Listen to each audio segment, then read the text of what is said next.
जो लोग यूजीसी को लेके प्रदर्शन कर रहे हैं ना, ये लोग सबसे बड़े मनुवादी, सबसे बड़े मूर्ख और सबसे डीपेस्ट लेवल के जातिवादी टाइप के लोग हैं। इस देश में प्राइवेटाइजेशन हुआ, इस देश में खाने में जहर मिलाया गया, इस देश में जहरीली हवा लोगों को फेफड़ों के अंदर लेनी पड़ी, इस देश के अंदर जहरीला पानी लोग पी रहे हैं, इस देश के अंदर आए दिन महिलाओं के ऊपर अपराध की जो घटनाएं हैं वो बढ़ती जा रही हैं। यहां तक कि एमपी और एमएलए भी रेप कर रहे हैं और रेप करने के बाद भी वो चुनाव जीत जाते हैं।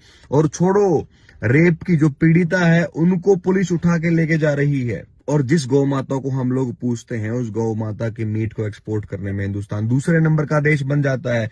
ऐसी ऐसी घटनाएं हुई तब कहां थे भाई तुम लोग हैं? अभी यूजीसी के ऊपर जब जातिगत मुद्दों पे बात आती है तभी तुम्हारे अंदर का इंसान क्यों जाग रहा है? इस देश की हालत खस्ता कर दी सरकार ने, तब कहां थे तुम? अब तुम बड़े बीजेपी के झंडे उतार उतार के फेंक रहे हो, अपनी गाड़ियों से बीजेपी के स्टिकर उतार रहे हो। तब कहां था तुम्हारा ये जोश और तुम्हारा आक्रोश? तब क्यों दिखाई नहीं दिए तुम लोग सड़कों पर? और मैंने एक पोस्ट देखी थी, उसमें करणी सेना का बता के कोई इंसान अपने आप को यूं भी बोल रहा था कि करणी सेना अब से बीजेपी के कार्यकर्ताओं की हालत देखो क्या करेगी। क्यों अभी भी हिम्मत नहीं है तुम्हारी बीजेपी के आकाओं के खिलाफ बोलने की? अभी भी कार्यकर्ताओं तक ही रहोगे तुम, उससे आगे मत बढ़ना। और ये प्रोटेस्ट देख लो, ये तो है ना हद हो गई। मोदी शाह को मार रहे हैं प्रोटेस्ट में, उनके पुतले फूंक के उनको गिरा रहे हैं। और बात वो नहीं है किसी व्यक्ति विशेष। जो लोग यूजीसी को लेके प्रदर्शन कर रहे हैं ना, ये लोग सबसे बड़े मनुवादी, सबसे बड़े मूर्ख और सबसे डीपेस्ट लेवल के जातिवादी टाइप के लोग हैं। इस देश में प्राइवेटाइजेशन हुआ, इस देश में खाने में जहर मिलाया गया, इस देश में जहरीली हवा लोगों को फेफड़ों के अंदर लेनी पड़ी,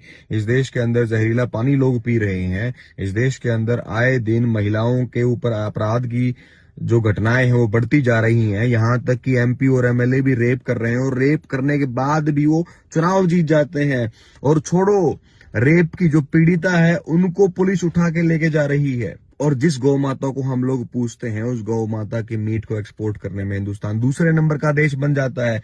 ऐसी ऐसी घटनाएं हुई तब कहां थे भाई तुम लोग हैं? अभी यूजीसी के ऊपर जब जातिगत मुद्दों पे बात आती है तभी तुम्हारे अंदर का इंसान क्यों जाग रहा है? इस देश की हालत खस्ता कर दी सरकार ने, तब कहां थे तुम? अब तुम बड़े बीजेपी के झंडे उतार उतार के फेंक रहे हो, अपनी गाड़ियों से बीजेपी के स्टिकर उतार रहे हो। तब कहां था?